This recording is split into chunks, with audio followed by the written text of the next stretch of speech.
పాత్రికేయ మిత్రులందరికీ కూడా హృదయపూర్వక నమస్కారాలు. ఓం నమో వెంకటేశాయ. గోవింద గోవింద గోవింద. ప్రపంచ ప్రఖ్యాతిగాంచినటువంటి హిందూ ధార్మిక క్షేత్రం తిరుమల తిరుపతి దేవస్థానంలో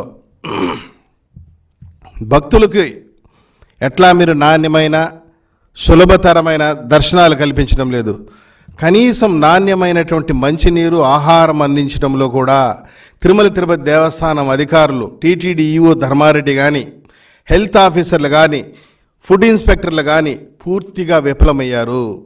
సాక్షాత్తు కేంద్ర హోంశాఖ ఆధ్వర్యంలో నియమించినటువంటి అధ్యయన కమిటీ వచ్చి తిరుమల కొండపైన అన్నిటినీ పరిసరాలని పరిశీలించి అత్యంత నాసిరకమైన అత్యంత అశుభ్రపరమైనటువంటి మంచినీరుని కోట్లాది మంది భక్తులకు అందిస్తున్నారు అని చెప్పేసి నివేదిక ఇచ్చింది అంటే తిరుమల తిరుపతి దేవస్థానం అధికారులు ఏం చేస్తున్నారు?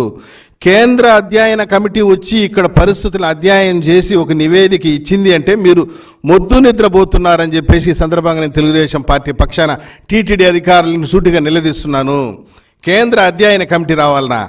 ఇక్కడ మంచినీరు శుభ్రంగా లేదు, ఇక్కడ భక్తులకు ఇచ్చేటువంటి ఆహారం శుభ్రంగా లేదు, ఇక్కడ నాసిరకమైన నీళ్లు ఇస్తున్నారు, నాసిరకమైన భోజనం పెడుతున్నారు, పరిసరాలన్నీ కూడా అపరిశుభ్రంగా ఉన్నాయి అని చెప్పి కేంద్ర హోంశాఖ కమిటీ అధ్యయన కమిటీ వచ్చి చెప్పే వరకు మీరు మొద్దు నిద్రపోతున్నారా అని చెప్పి నేను సూటిగా ప్రశ్నిస్తున్నాను.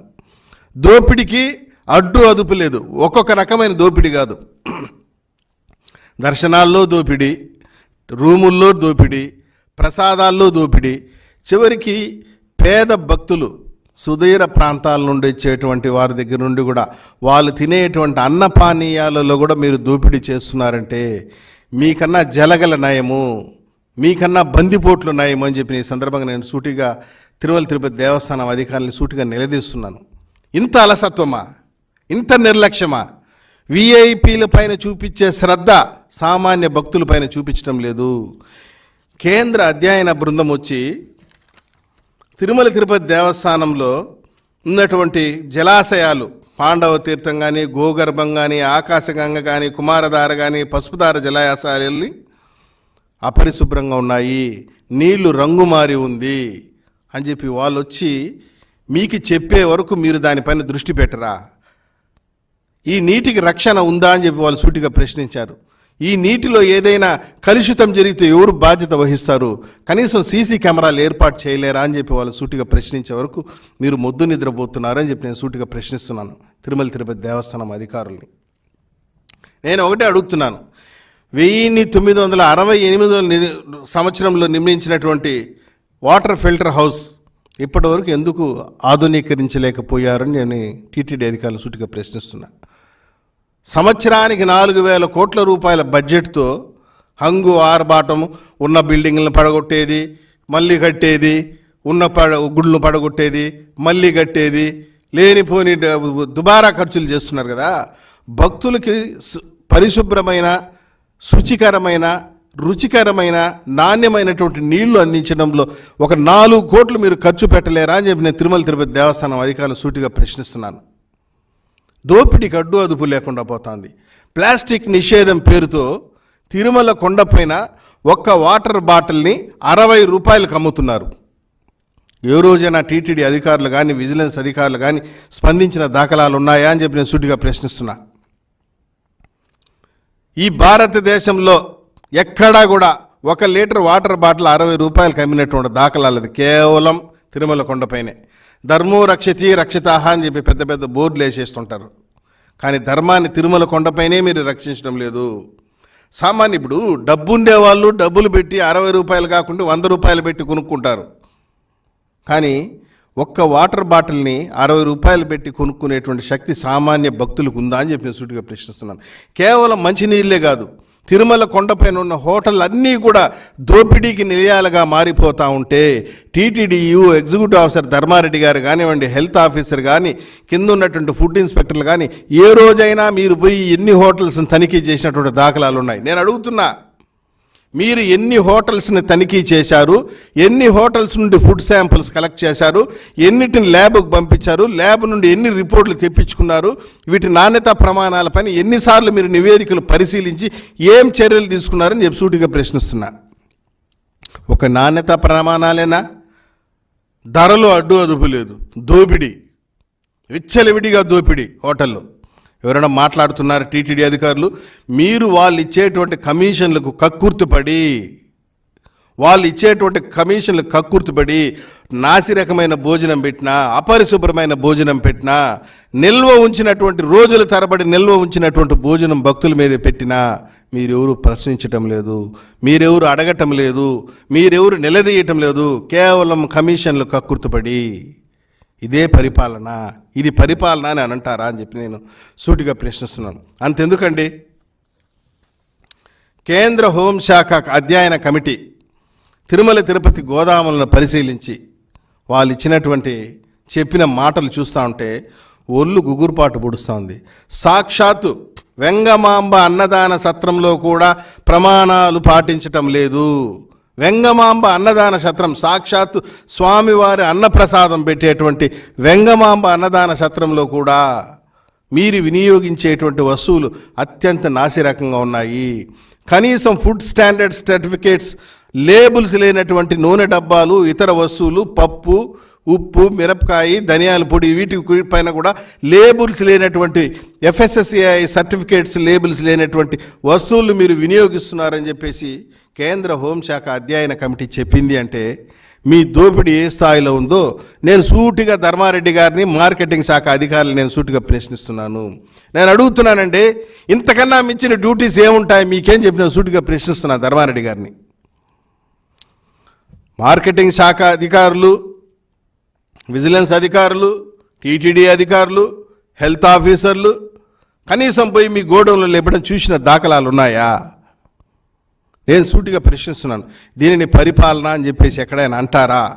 కేవలం విఐపీల సేవల్లో తరించడం, విఐపీలు వచ్చినప్పుడు వాళ్ళ దగ్గర వంగి వంగి నమస్కారాలు పెట్టడం, మార్కులు కొట్టడం తప్పించి మరొకటి కనిపించడం లేదు ఎక్కడా కూడా. ఇంతకన్నా కనీసం కేంద్ర హోంశాఖ అధ్యయన కమిటీ ఇచ్చినటువంటి నివేదిక చూస్తే భక్తులకి జలప్రసాదంలో ఇచ్చేటువంటి నీళ్లు కూడా నాణ్యంగా లేదు. pH వాల్యూ 6.5 నుండి 8.5 మధ్య ఉంటేనే ఆ నీళ్ళు ఆరోగ్యకరంగా హెల్తీగా ఉంటుందని అంటున్నారు. కానీ జలప్రసాదంలో ఇచ్చే భక్తులకి ఇచ్చేటువంటి వాటర్ నీళ్ళు యొక్క pH వాల్యూ అంటే పొటెన్షియల్ ఆఫ్ హైడ్రోజన్ వాల్యూ 5.5 స్థాయిలోనే ఉంది. కనీసం అంటే 6.5 నుండి 8.5 మధ్యలో ఉండాల్సిన pH వాల్యూ 5.5లోనే ఉంది. ఇలాంటి నీళ్లు తాగడం వల్ల ఆరోగ్యానికి మంచిది కాదు, అనారోగ్యం పాలవుతారని చెప్పేసి క్రిస్టల్ క్లియర్గా కేంద్ర హోంశాఖ ఏర్పాటు చేసిన అధ్యయన కమిటీ నివేదికలు తెలియజేస్తూ ఉంటే వీళ్ళు ఏం చేస్తున్నారని చెప్పి నేను సూటిగా ప్రశ్నిస్తున్నాను. ఒక్కటి కాదు, రెండు కాదు, వీళ్ళ యొక్క దోపిడికి అడ్డు అదుపు లేకుండా పోతుంది. కనీసం తిరుమల కొండపైన నేను అడుగుతున్నా, టీటీడీ పాలక మండలి సభ్యులు ఉన్నారు. నేను అడుగుతున్నా తిరుమల తిరుపతి దేవస్థానంలో ఉన్నటువంటి పాలక మండలి సభ్యుల్ని, ఏ రోజైనా పోయి అన్నదానాన్ని తనిఖీ చేసినటువంటి సందర్భాలు ఉన్నాయా? ఏ రోజైనా అన్నదానంలో భోంచేసిన సందర్భాలు ఉన్నాయా? ఏ రోజైనా అన్నదానంలో భక్తులకు ఇస్తున్నటువంటి ఆహారం పైన మీ పాలక మండలిలో చర్చించినటువంటి సందర్భాలు ఉన్నాయా? కేవలం టికెట్లు అమ్ముకోవడం, డబ్బులు దండుకోవడం తప్పించి మిగతా అంశాలు ఎక్కడా కూడా చర్చించినటువంటి దాఖలాలు లేదు. పాలక మండలి సభ్యులు కాదు మీరు, వసూలు మండలి సభ్యులు. నెలమామూళ్ళ కోసం కనీసం మీరు దాని గురించి చర్చించినటువంటి దాఖలాలు కూడా లేవు. నేను ఈ సందర్భంగా ఒకటే అడుగుతున్నాను, పారిశుద్ధ్యం పూర్తిగా డొల్లతనంగా కనిపిస్తుంది తిరుమల కొండపైన సామాన్యులకు ఇచ్చేటువంటి అద్దె గదుల గురించే ఒకసారి మాట్లాడండి, చర్చిద్దాము. అద్దె గదులు విఐపీలకి ఇచ్చేటువంటి అద్దె గదులేమో స్టార్ హోటల్లో తలపిస్తూ ఉంది. బ్రహ్మాండమైనటువంటి వసతులు, ఏసీలు, పారిశుద్ధ్యం. కానీ సామాన్యులకు ఇచ్చేటువంటి అద్దె గదులు నేను ఓపెన్ చేయాలని ధర్మారెడ్డి గారే కానీ, హెల్త్ ఆఫీసర్లు కానీ, ఇతరులు కానీ ఒక జాయింట్ కమిటీ వేద్దాం, పోదాం. సామాన్య భక్తులకు ఇచ్చేటువంటి అద్దె గదులు నందకం కానీ ఇంకొకటి కానీ ఎక్కడైనా ఇవి కావాల్సినటువంటి గెస్ట్ హౌస్లు పోదాం. బాత్రూమ్ తలుపులు ఇరిగిపోయి ఉంటాయి, కిటికీలు ఇరిగిపోయి ఉంటాయి, బాత్రూంలో బేసిన్లు ఇరిగిపోయి ఉంటాయి, ఫర్నిచర్లు అంతా కూడా చినిగిపోయి ఉంటాయి, మాసిపోయిన బెడ్షీట్లు, మాసిపోయిన దిండ్లు. ఇదే పారిశుద్ధ్యం అంటే?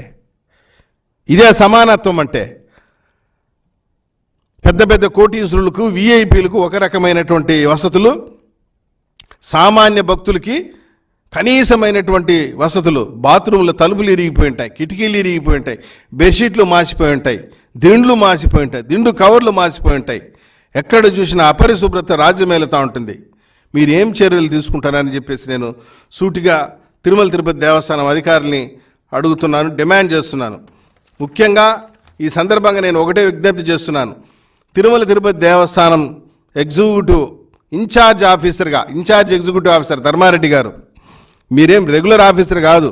కేంద్రం డిఫెన్స్ నుండి వచ్చారు. మీ అపాయింట్మెంట్ పైన అనేకమైనటువంటి విమర్శలు ఉన్నాయి, ఆరోపణలు ఉన్నాయి. మా ముఖ్యమంత్రి జగన్మోహన్ రెడ్డి గారికి ఏంటంటే, ఒక్క ధర్మారెడ్డి గారు తప్పించి ఈ తిరుమల తిరుపతి దేవస్థానంకి ఎవరు కూడా కాపాడలేరు. ఈయన ఒక్కడైతేనే ఎగ్జిక్యూటివ్ ఆఫీసర్గా పనిచేయగలడు, మిగతా ఎవరు కూడా చేయలేరు, ఈయన ఒక్కడే సమర్థుడు అని చెప్పేసి నిన్ను తీసుకొచ్చి పెట్టారు. కనీసం భక్తులకు మంచినీళ్ళు కూడా శుభ్రంగా వేయలేని పరిస్థితులు మీరున్నారు. ఇంత దుర్భరమైనటువంటి పరిస్థితి, దోపిడీకి ఒక అడ్డు అదుపు లేదా? కనీసం నాణ్యమైనటువంటి మంచినీళ్ళు, నాణ్యమైనటువంటి భోజనాలు. నేను అడుగుతున్నాను తిరుమల తిరుపతి దేవస్థానం ఎగ్జిక్యూటివ్ ఆఫీసర్ ధర్మారెడ్డి గారిని సూటిగా. అన్నదానంలో నాణ్యమైనటువంటి భోజనాలు లేవు, నాణ్యమైనటువంటి మంచినీరు ఇవ్వటం లేదు.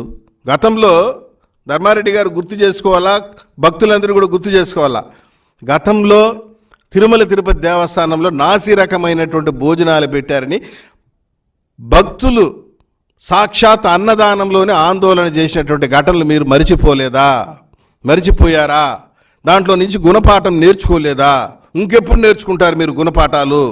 సూటిగా ప్రశ్నిస్తున్నాను ఎగ్జిక్యూటివ్ ఆఫీసర్ గారిని, హెల్త్ ఆఫీసర్స్ని, మార్కెటింగ్ ఆఫీషియల్స్ని, ఇతర అధికారుల్ని. సాక్షాత్తు భక్తులు ఆందోళన చేస్తే కూడా మీ యొక్క వైఖరిలో మార్పు రాలేదు. కేంద్ర కమిటీ వచ్చి ఇక్కడికి వచ్చి ఒక నివేదిక ఇచ్చే వరకు కూడా మీరు ఇంకా మొద్దు నిద్రపోతున్నారంటే ఇంతకన్నా దుర్మార్గమైనటువంటి పరిస్థితి మరొకటి ఉండదు.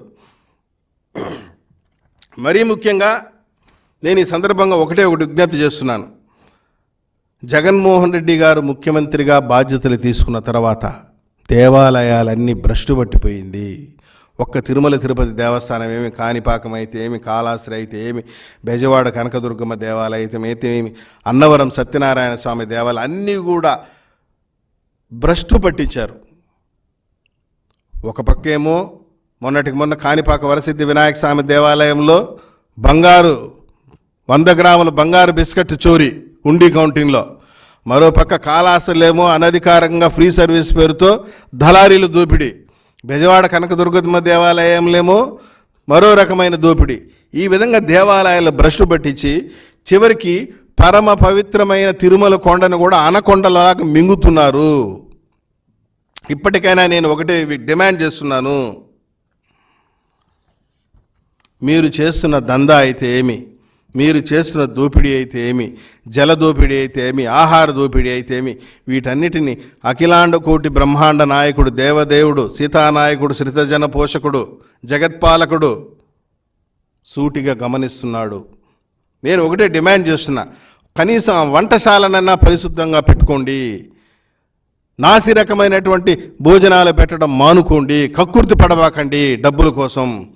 స్వామివారికి ఇచ్చేటువంటి లడ్డూ ప్రసాదాల తయారీలో కూడా నాసి రకమైన వస్తువులు వాడొద్దండి. మీరు నాసి రకమైన వస్తువులు వాడటం వల్ల లడ్డూ యొక్క శుచి, శుభ్రత, నాణ్యత పూర్తిగా లోపించింది. ఇప్పటికైనా వీటిలోంచి గుణపాఠం నేర్చుకుని వంటశాలలు మరియు తిరుమలలో ఉన్నటువంటి భోజనశాలలు, హోటల్స్లో పారిశుద్ధ్యం పాటించాలని, అదేవిధంగా ఫుడ్ స్టాండర్డ్ సర్టిఫికేట్ ఉన్నటువంటి వస్తువుల్ని వాడాలని, అదేవిధంగా నాణ్యమైనటువంటి మంచినీరుని సరసమైన ధరలకి అందించాలని, పారిశుద్ధ్యాన్ని మెరుగుపరచాలని కేంద్ర అధ్యయన కమిటీ ఇచ్చినటువంటి నివేదికని పూర్తిగా అధ్యయనం చేసి గుణపాఠాలు నేర్చుకుని ఇటువంటి తప్పులు దొరకకుండా చూడాలని సందర్భంగా మేము తెలుగుదేశం పార్టీ పక్షాన ధర్మారెడ్డి గారికి విజ్ఞప్తి చేస్తున్నాం. ఎందుకంటే మీకు ఇంకా ఒక 2 సంవత్సరాల ఎక్స్టెన్షన్ ఇచ్చింది కదా, మీకు మించినటువంటి అధికారి భారతదేశంలో ఎక్కడా లేదని చెప్పేసి ఇంకా 2 నెలలు ఎక్స్టెన్షన్ ఇచ్చింది కదా. నేను ఒకటే చెప్తున్నాను, రేపు 4వ తేదీ మా నాయకుడు ముఖ్యమంత్రి అవుతున్నాడు, నారా చంద్రబాబు నాయుడు గారు. మీరు చేసినటువంటి అక్రమాలు, మీరు చేసినటువంటి దోపిడీలు, మీరు చేసిన దందాలు, మీరు చేసినటువంటి